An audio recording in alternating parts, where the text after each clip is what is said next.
해주신 선배, 동료 의원님들께 감사의 말씀드립니다. 국민의총은 대통령의 일방통행식 국정 운영이 날로 심각해지는 심각한 상황 속에서 이에 대한 대응을 비롯한 정부 현안 논의를 위해 소집되었습니다.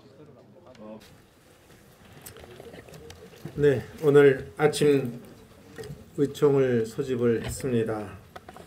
오늘 논의할 사항은 두 가지 크게 분류가 될 수 있는데, 하나는 문재인 대통령의 독선 독주에 대한 문제, 두 번째는 이에 대한 우리 국회의 구체적 대응 방법에 대해서 우리 의원님들께서 활발한 논의가 있었으면 합니다. 여러분 잘 아시다시피 어저께 문재인 대통령이 강경화 외교부 장관 후보자에 대해서 임명을 강행했습니다. 저는 이에 대해서 이것은 협치 포기의 선언이다, 또 국회 무시와 국민 무시에 대한 이런 행위라고 언급한 바 있습니다. 자유한국당은 문재인 대통령의 독선과 독주, 또 협치 파국에 대해서 대통령의 사과 등 합당한 조치가 수반되어야 된다는 것을 강조를 하고 있습니다.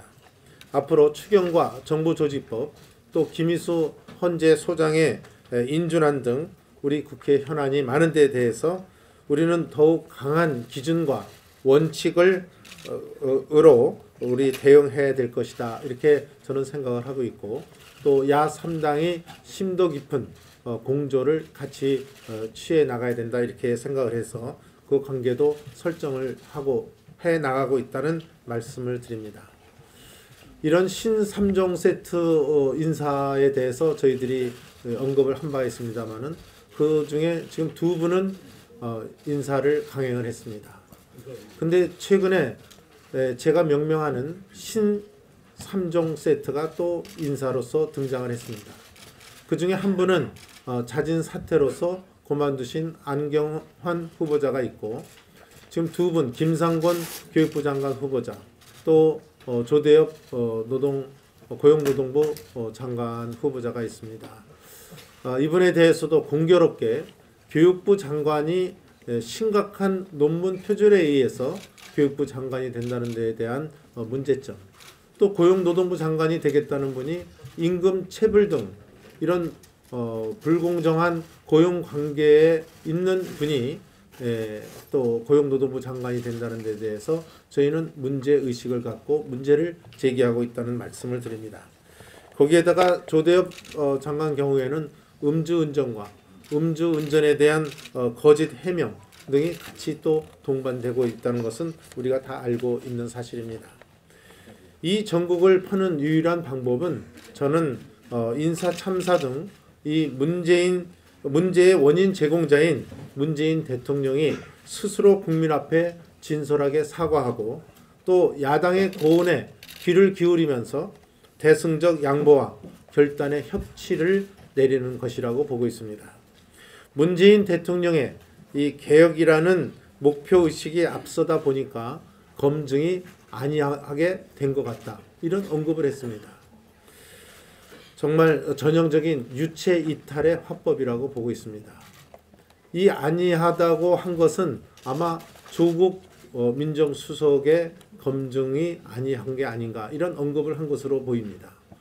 만약 검증수석이 대통령의 말씀대로 아니하게 검증을 했다고 한다면 그것은 민정수석으로서, 또 인사검증을 책임지고 있는 사람으로서 당연히 책임을 져야 될 사항이 아닌가, 저는 그렇게 생각을 합니다. 따라서 저희들로서는 내일 운영위원회를 소집을 해서 이 문제에 대한 책임 소재, 또 검증 시스템이 제대로 작동하고 있는지에 대한 분명한 입장을 밝혀나가려고 하고 있습니다.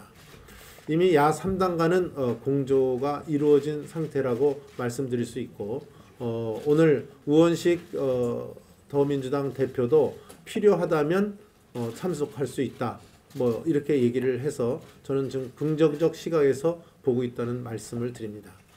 또한 문재인 대통령이 민정수석 때 노무현 대통령 시절입니다만은 이때 운영위원회에 참석을 해서 그 여러 가지 언급에 대해서 질의 답변을 한 사례가 있기 때문에 저는 조국 민정수석 또 조현옥 인사수석이 운영위원회에 반드시 참석할 것으로 저는 지금 생각을 하고 있다는 말씀을 드립니다. 한 가지 더 말씀드린 것은 이 문정인, 좀 문정인 저도 발언하기가 머리를 써서 발언을 해야 되는데 문정인 특보가 또 문제를 일으키고 있습니다. 이 문정인 특보가 미국에서 좀 여러 가지 발언한 것을 봐서는 지금 오늘 아침에 비디오에서 여러 언급이 나왔지만 이거 사퇴해야 되지 않냐 이런 좀 강한 의견이 지금 나오고 있습니다. 북한이 핵미사일 활동을 중단하면은 한미 군사 훈련과 또 한국에 배치된 그 전략적 자산을 군사 자산을 그걸 축소할 수 있다 이런 발언을 했습니다. 저는 극히 매우 위험한 발언이라고 보고 있습니다. 또 북한의 자의적 핵 개발에 이 괴를 같이 하는 발언이기 때문에 더욱 위험하다 이렇게 저는 판단을 하고 있습니다. 그동안 대북 제재 공조를 무너뜨리는 저는 동맹국에 대한 예의도 아니라고 봅니다. 아니나 다를까 지금 트럼프 대통령이 문재인 정부의 사드 무산의 의도에 대해서 경로했다는 이러한 소식이 들려오고 있습니다. 또 미국 워싱턴 조야에서는 사드 철수는 주한 미군 철수로 이어질 수 있다는 언급까지 나올 정도로 한미 동맹의 위험적 신호를 지금 나타내고 있습니다. 문재인 대통령은 이런 사태에 대해서 문정인 특보를 당장 귀국 조치시켜야 된다. 저는 이렇게 말씀을 드릴 수 있고 또 특보직에서 사퇴시켜야 되는 것이다. 이렇게 판단을 하고 있습니다. 이달 말로 예정되어 있는 한미 정상회담에서 사드 배치를 의제로 선정해서 분명히 한미 간의 사드 배치에 대한 분명한 입장이 정리되어야 되고 또 이 정상회담에 참석하기 전에 대통령께서는 이 사드 배치에 대한 분명한 입장을 국민에게 밝히고 한미 정상회담에 임해야 된다. 이런 입장을 저는 가지고 있다는 말씀을 드립니다. 아울러 지금 성주 골프장에서 일대에서 지금 벌어지고 있는 유류 또 물자 또는 차량 반입을 방해하고 있는 이 직업적 또 위장 외부 시위꾼들 이 사람들에 대한 지금 단호한 조치가 필요하다고 지금 보고 있습니다. 이것에 대해서도 저희들이 당 차원에서 대응해 나갈 것을 말씀을 드리면서 여러분의 또 귀한 의견도 듣고자 합니다. 또 문재인 대통령이 한미가 당초 약속한 대로 사드 배치를 완료할 것도 같이 주문을 하고 있다는 말씀을 드립니다. 아무쪼록 오늘 의원총회에서 여러분들께서 문재인 대통령의 독선과 독주 또 협치 파국에 대한 이 우리 당의 투쟁 방향과 함께 문재인 대통령의 이 한미 동맹의 이 적신호 또 안보 불안에 대해서도 어떻게 대처할 것인지에 대한 적극적 의견 개진을 부탁을 드립니다. 두 번째로 말씀드리고자 하는 것은 우리 국회 현안입니다. 지금 의원님들께서 다양한 의견을 주시리라 이렇게 생각이 됩니다만은 저는 제일 야당답게 일사불란하게 행동을 해 나가야 된다 이런 방침을 갖고 있습니다.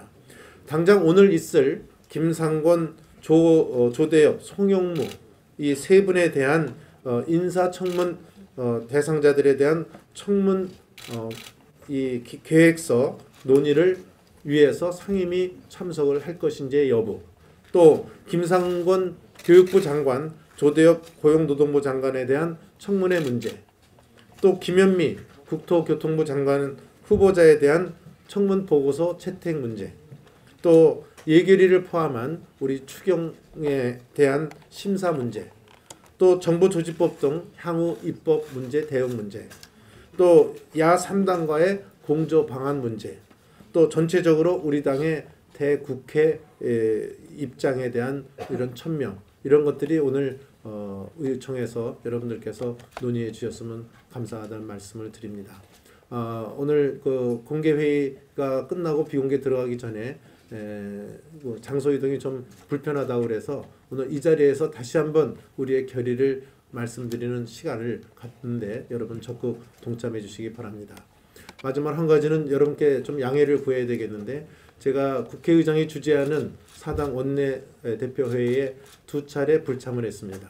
첫 번째는 총리 인준에 대한 항의 차원에서 제가 불참을 했고, 두 번째는 또 청문회가 또 급박하게 돌아가면서 사정이 여의치 않았습니다. 맞습니다. 드리겠습니다. 국민 속으로 우리 자유한국당이 들어가서 민생을 살피자고 합의했고, 그래서 민생 AS 센터를 출범시켰습니다. 6개 특위와 4개 TF가 출범이 됐습니다. 지난주에 인천 남동공단을 방문해서 최저임금 1만 원 인상에 대한 현장의 많은 우려의 목소리를 들었습니다. 앞으로 이 대책은 환노위에서 관계법 개정에 반영해 나가도록 하겠습니다. 민생 현안이 많이 있습니다. 우리 정치회의회는 각 상임위 중심으로 정조위가 구성되어 있습니다. 가뭄, 미국의 금리 인상에 따른 문제, 부동산 이런 현안들은 정조위 중심으로 적극적으로 점검해 주실 것을 부탁해 말씀을 올립니다. 특별히 부동산과 관련해서는 오늘 정부에서 대책을 발표했습니다. 핵심은 부동산 전매를 입주 시까지 전면 금지하는 대책과 LTV DTI를 일률적으로 10%포인트 인하하고, 또 대출에 있어서 이 대상을 집단대출에서 잔금 대출까지 확대하는 그러한 내용이었습니다. 이 발표와 즉시 우리 이의원, 우리 국토정조위원장님 중심으로 간담회를 통해서 우리 당의 대응 방향을 현재 논의 중이라는 보고의 말씀을 올립니다. 앞으로도 민생 AS센터에 어려우시지만 의원님들 적극적으로 참여해서 국민 속으로 들어가서 민생을 살피는 우리 자유한국당이 되도록 적극적인 활동을 부탁의 말씀을 올립니다. 이번 주는 우리 이 정부에서는 좀 추경에 세금으로 공무원을 늘리는 그런 안을 내놨지만 민간 기업이 활성화돼서 일자리 만드는 현장에 가서 실제 얘기를 듣고 대책을 마련할 계획이라는 말씀을 올립니다. 그리고 추경과 관련해서 정우택 원내대표께서 보고를 드렸습니다만 야 3당이 공동으로 합의를 했습니다. 세금으로 공무원 추경하는 것은 반대한다. 그리고 이번 추경은 법적인 외형 요건을 갖추지 않았기 때문에 문제가 있다. 이런 면에서 전체적인 틀에서 같이 공감하고 공동 대응해 나가기로 했다는 보고의 말씀을 올립니다. 이상입니다. 감사합니다. 네, 청와대에서 강경화 외교부 장관 임명을 드디어 강행을 해버렸습니다. 인사청문회와 관련해서 몇 가지 보고를 드리겠습니다. 먼저 국회 운영위원회를 소집을 해서 인사검증 시스템의 총체적인 난맥상에 대해서 저희들이 철저히 규명하고 따지는 그런 기회를 갖도록 하겠습니다. 비서실장, 민정수석, 인사수석 그리고 국가안보실장까지 저희들이 출석을 요구를 하도록 할 방침입니다. 그리고 야 3당 공조를 통해서 지금 추경뿐만 아니라 김민수 헌재 소장 표결 문제, 동성애 문제까지 야 3당의 협력을 통해서 정부 여당을 견제하는 그런 공동 전선을 추진하겠다는 말씀을 드리겠습니다. 그리고 의원 여러분께 미리 좀 상해드리고 양해를 구해야 될 것이, 저희들이 인사청문회에 심각한 그런 낙마 사유가 있는 의원들을 검증하는 그런 상임위에서는 필요시에 사보임을 통해서 저희들이 적극 대응하는 것 원내 지도부에서 검토하겠다는 말씀을 드리고 필요시에 의원님들과 상의 말씀을 드리겠습니다. 우리 문재인 대통령께서 대선 과정에서 하신 말씀 여러분들 잘 같이 좀 상기를 해주셨으면 좋겠는데, 이런 말씀하셨습니다. 기회는 평등하고 과정은 공정하고 결과는 정의로울 것이다. 이렇게 말씀을 하셨는데, 지금 인사청문회가 진행되는 양상을 보면 그것과 초장부터 정반대로 거꾸로 가고 있습니다. 그래서 특혜 취업, 특혜 입학, 그리고 국가 간의 이상한 분들을 포함한 특정 단체의 인사 독과점 현상이 처음부터 드러나고 있습니다. 이런 부분에 대해서 저희들이 엄밀한 잣대로 따질 것이고, 보이지 않는 그들만의 세상이 존재하는지 저희들이 살펴봐야 될 거라고 생각을 합니다. 그리고 의원님들께 또 우리가 어떻게 대여 대여 투쟁을 준비하고 있는지도 좀 상세히 좀 말씀을 드려야 될 것 같아서 간단하게 좀 말씀드리겠습니다. 저희들이 그 사드 특위를 구성을 해서 원내, 원외 그리고 외부 전문가까지 포함해가지고 외교, 안보, 국방 전문가들로 구성된 사드 특위를 구성을 하고 있습니다. 이것은 굉장히 중요한 한미 간의 문제라든지 우리 국가 정체성과 관련되어 있기 때문에 정호택 대표께서 직접 위원장을 겸임하면서 비중 있게 운영하고 있다는 말씀을 드리고, 그 다음에 방송 장악 의도를 노골화하고 있는 그런 청와대와 여권에 대응하기 위해서 강효상 위원장을 중심으로 해서 원내 원외 또한 외부 전문가들을 포함을 한 방송 장악 저지 이름도 투쟁위원회라고 명명을 했습니다. 이렇게 운영을 하고 있다는 말씀을 드리고, 인사청문회 여러분들 다 애써주고 계십니다만 개별 상임위에서 하는 것으로는 한계가 있어서 저희들이 보완적으로 3개 인사청문 검증 특위를 구성을 해서 별도로 운영하고 있습니다. 그래서 경제 분야는 김종석 의원께서 역할을 맡아주고 계시고, 외교, 안보, 국방 분야는 윤영석 의원님, 그다음에 사회 분야, 문화 분야 여기는 유민봉 의원님께서 역할을 맡아서 종합적으로 살펴봐야 될 포인트들 저희들이 별도로 같이 점검을 하고 있다는 말씀을 드립니다. 그리고 이것 외에도 비청문 대상 검증 특위를 만들어서 우리 송희경 의원님께서 애써주고 계신데, 청와대 수석이나 특보 실장들 검증을 피해가기 위해서 별도로 배치한 그런 부분에 대해서도 저희들이 살펴보고 있다는 보고의 말씀을 드립니다. 향후 우리가 점검해야 될 사항들이 굉장히 많은 것 같습니다. 저희들이 인사청문회에 지금 발이 묶여서 여기에 집중을 하고 있습니다만, 이것 외에도 그 안보 상황이 심각합니다. 미사일이 벌써 문정부 들어서 5번 발사가 됐고, 무인 정찰기가 성주 사드 기지를 포함해서 순회를 하고 있습니다. 이런 안보 상황을 좀 점검해야 된다고 생각을 하고, 성주 사드 기지에는 민간인들이 검문 검색을 하고 있는데 이런 사태 정말 용인하는 것이 나라다운 정부인지, 그다음에 문정인 특보 발언 대표님께서 말씀하셨고, 백남기 사망 원인 그 진단이 정부가 바뀌고 정권이 바뀌고 나서 바뀌고 있습니다. 그리고 국민들은 목마른 가뭄으로 인해서 목마른 그런 그 농심이 지금 타들어가고 있는 그런 상황입니다. 그리고 이런 재반 상황에 대해서 저희가 이제 야당으로 바뀌었고, 그다음에 국가적인 상황, 민생 이런 부분들을 적극적으로 상임위별로 대처를 해야 된다고 생각합니다. 그래서 사안 발생 시에 상임위원회에서는 즉각 정농관 그리고 현장을 방문하시면서 대책을 좀 강구해 주실 것을 부탁을 드리겠습니다. 오늘 종합적으로 우리가 어떻게 대응해 나갈 것인지를 비공개 시간에 여러분들과 다시 한번 여러분들의 말씀을 듣고 경청하고 대응 방안을 정리해 가도록 그렇게 하겠습니다. 고맙습니다. 예, 이어서 입니다. 우리 존경하는 선배 동료 의원 여러분들, 늘 격려해 주시고 많이 응원해 주셔서 요즘 힘내고 있습니다. 제가 그 청와대로부터 이 제출 받았던 국무위원 후보자 법무부 장관 안경환 인사청문 요청안, 이것을 6월 14일 저녁 7시에 의원실에서 수령했습니다. 그리고 이 서류를 보는 중에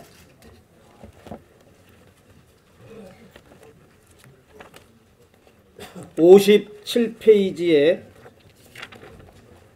편철된 제적 등본이 있습니다. 과천시장이 발급했고 아마 법무부 직원 이모모 씨가 신청을 했던 것 같습니다. 여기 제적 등본 뒤를 살펴보면 여러 곳에 한글로 몇 년 몇 월 며칠 서울가정법원에 안경환이라는 이름은 한문으로 되어 있습니다. 과외 혼인 무효 심판 확정 동월 며칠 신고 제적, 한글로 되어 있습니다. 그리고 당시에 배우자였던 분의 인적 사항과 그 부모님의 인적 사항 주소가 기재되어 있습니다. 저는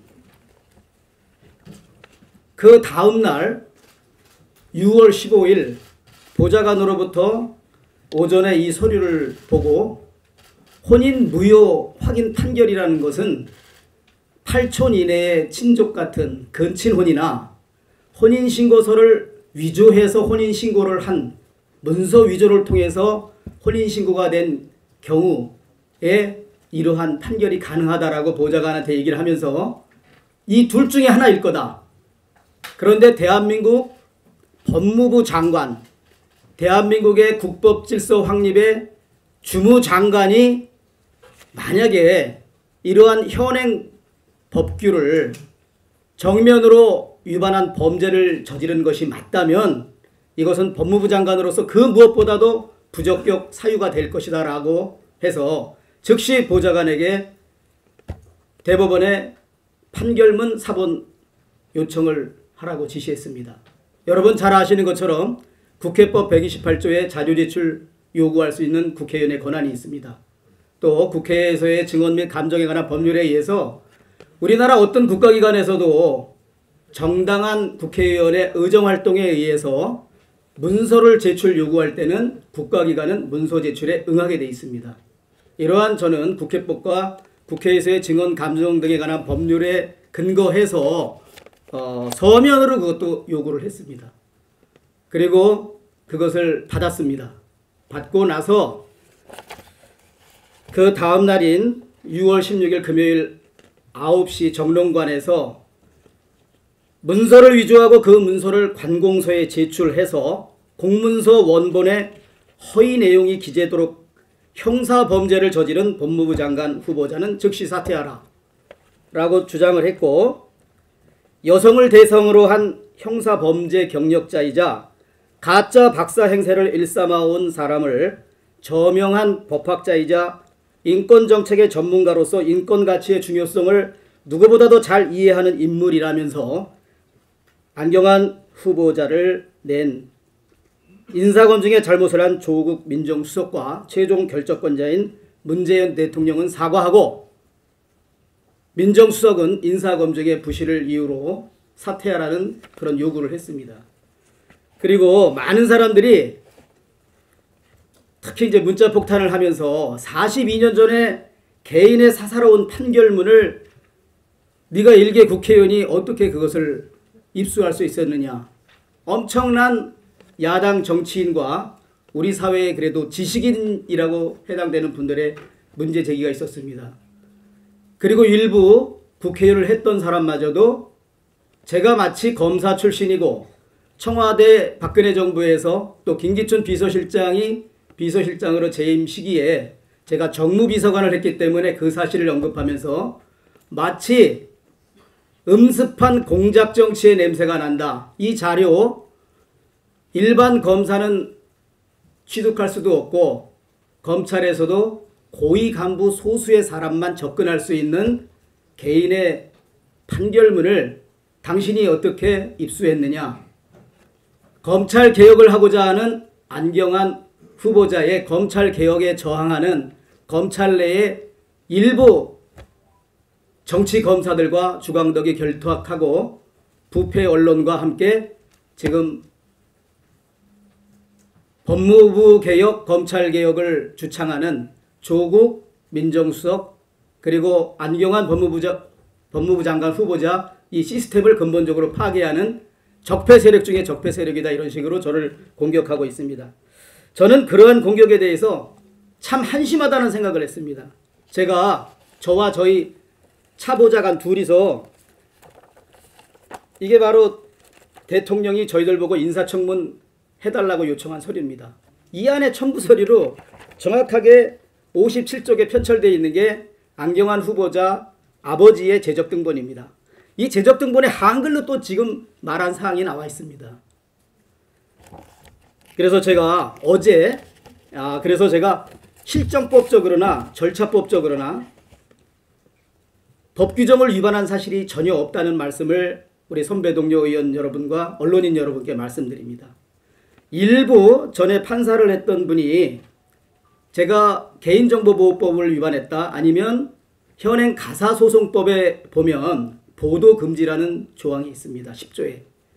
이제 그 조항은 제가 어떤 판결문을 공개했을 때 판결문을 읽어보면 여기 사람이 누구고 뭐가 뭐고 여러 가지 사진이 게재돼서 이 판결을 한 사람이 국민들 보편적인 인식으로 보면 누구구나 라고 인식할 수 있는 정도를 적시했을 때 그러한 판결문을 보도한 사람에 대해서 2년 이하의 금고형이나 100만 원 이하의 벌금에 처하도록 되어 있습니다. 그러나 저는 기자회견을 통해서도 말씀드린 것처럼 제가 받은 판결문에 모든 인적사항을 다 지웠습니다. 딱 한 가지 나타나는 것은 그 피해 여성, 그러니까 혼인 무효 심판을 청구했던 여성의 성씨가 김씨라는 거 하나밖에 없습니다. 그리고 뒤에 증거를 설치할 때 아마 제가 아버지로 추측된다고 말했습니다. 김씨라는 사람이 증언이 있습니다. 거기에도 이름은 다 기재하고 김씨밖에 안 나옵니다.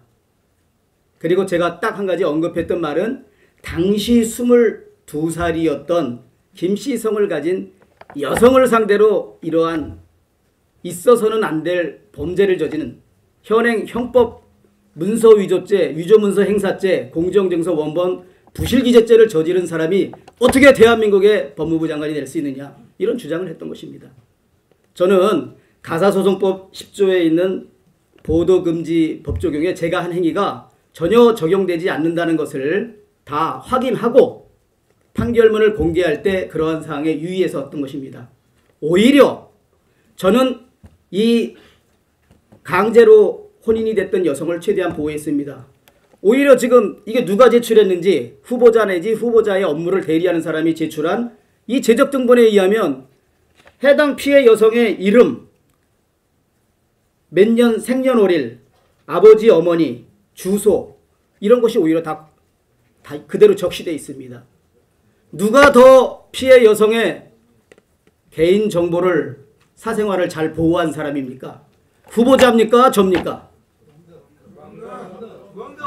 그리고 제가 이제 어제 청와대에서 이제 주광덕을 정조준해서 이 판결문 유출 의혹을 문제 삼겠다라고 말씀을 했습니다. 그래서 제가 어제 청와대에서 이 뒤늦게 해명한 청와대의 해명은 대부분이 허위이고 거짓말입니다. 이제 무능하고 자기 특별 친분관계에 있는 특혜 검증을 넘어서 거짓말로 국민을 속이려 하는 현 청와대 인사검증 민정수석과 그 외 청와대 관계자에게 엄중히 경고합니다. 대한민국 국민을 뭘로 보시는 겁니까? 국민을 무시하고 국민이 안중에 없는 것도 유분수지. 제가 한 가지씩 말씀드리겠습니다. 어제 청와대에서는 조국 민정수석이 안경환 법무부 장관 후보자의 혼인 무효 소송을 전혀 몰랐다며 안 후보자가 그저 이혼했던 것으로만 알고 있었다라고 설명을 했습니다. 그러나 제가 말씀드린 것처럼 민정수석이 누구입니까? 이거 인사검증 책임자 아닙니까? 그리고 이 인사검증 요청안은 대통령이 국회에 내가 이 사람을 법무부 장관으로 임명하고자 하니 인사청문해 주십시오라는 서류 아닙니까? 다 아시는 내용이지만 여기 보면 제출자 대통령으로 되어 있습니다. 첫 페이지에. 그리고 제가 말씀드린 57페이지, 63페이지 여기에 이 재적 등본에 정확하게 되어 있습니다. 그런데 어제 또 발표한 것이 이게 서류가 제출하지 않아서 몰랐다, 서류가 없었다는 주장합니다. 아니 청와대 대통령이 저희한테 해달라는 여기에 명백하게 편철되어 있는데 제가 페이지까지 적시하지 않습니까? 이것은 주광덕 법사위원뿐 아니라 법사위원 누구 전원에게 다 똑같은 이게 서류가 제출되어 있는 겁니다. 저는 이제 인사검증 능력 내지 이 기본적인 법률적 지식에 대한 어떻게 이걸 설명해야 되겠습니까? 이러고도 어제 해명이 그렇습니다. 또 한 가지 더 말씀드리겠습니다. 윤영찬 국민소통수석은 민정수석실에서 기존 박근혜 정부에서 사용했던 검증 방식으로 진행됐다. 그래서 검증하지 못했다. 그리고 안 전 후보자가 제출한 서류 목록에 혼인 무효 소송 기록을 확인할 수 있는 재적 등본이 포함되어 있지 않았었다. 이렇게 얘기하고 있어요. 다 거짓말입니다. 박근혜 정부 방식이든 누구 방식이든 저 주광덕 의원실에서 이거 한번 보고 보좌관한테 얘기해서 바로 판결문 받아서 확인했습니다. 이게 인사검증 시스템이 박근혜 방식, 문재인 방식 달라야 이게 밝혀지는 내용입니까? 저는 너무나도 쉽게 발견한 이 중요한 사항을 그 청와대 인사검증 그 많은 사람이 어떻게 이거 한글로 써 있는 이걸 발견하지 못했다는 겁니까? 어제 국민소통수석은 안 후보자가 제출한 서류 목록에 이게 없었기 때문에 확인할 수 없었다 이런 얘기를 해요. 이거 너무나 난센스 아닙니까? 이것도 거짓말입니다. 저는 어제 정말 너무 어이가 없어서 현 정부의 능력 이 정도밖에 안 되나 국민의 한 사람으로서 개탄을 했습니다. 또 한 가지 말씀드리겠습니다. 윤 수석은 민정수석실은 혼인무효 판결문에 대한 기사가 나온 뒤인 15일 오후 안전 후보자에게 사실 확인을 요청했고 그 과정에서 확인하게 되었다. 아니 자기네가 우리한테 제출한 서류에 이미 서류 다 확보해서 했는데 미리 이것도 모르고 무슨 방송 보도를 알고 이 가장 중요한 사항을 15일 날 저녁에 뒤늦게 후보자한테 확인해서 알았다는 이 얼토당토한 청와대 해명 여러분 어떻게 이해해야 됩니까?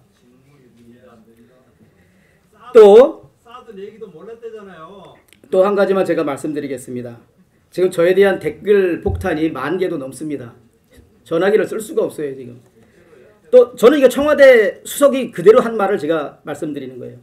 안전 후보자가 지난 16일 혼인무효 소송 해명 기자회견을 갖고 소명 시기를 묻는 기자들의 질문에 분명히 그랬습니다. 그날 11시에 내가 뭐 적어도 일주일 전에 그러니까 청와대에다가 내가 이걸 얘기를 했다. 그런 취지로 답을 했습니다. 그렇게 답한 것은 안 후보자의 착오다. 안 후보자 본인한테 얘기했더니 내가 그 착오에 의해서 그날 잘못 기자들한테 얘기했다. 이렇게 지금 말했습니다. 저는 이거야말로 대표적으로 국민을 우롱하는 처사라고 생각합니다. 안 후보자는 제가 그날 금요일날 9시에 세게 이렇게 기자회견을 했고 법무부 고위직 참모들이 다 제 기자회견문 가서 후보한테 줬습니다. 그리고 나서 11시에 정말 내가 젊은 시절에 큰 잘못을 했다고 국민들한테 큰 사과를 했습니다. 그렇지만 내가 청문회는 돌파하겠다는 돌파 의지를 보였습니다. 그러면 안 후보자가 자청해서 한 기자회견이었고 미리 준비를 내용을 다 한 상태에서 기자들과 질의응답을 받은 상황입니다.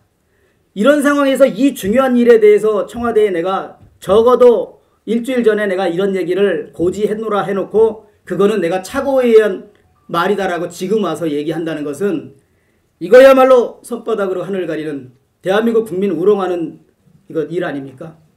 현재 청와대 민정수석을 비롯한 인사검증 책임자의 책임을 면해주기 위해서 본인이 국민 앞에서 그날 11시에 내가 이러이러한 잘못은 있지만 대한민국 법무부 문비나 검찰 개혁을 위해서 70평생의 인생을 걸고 내가 청문회 간다.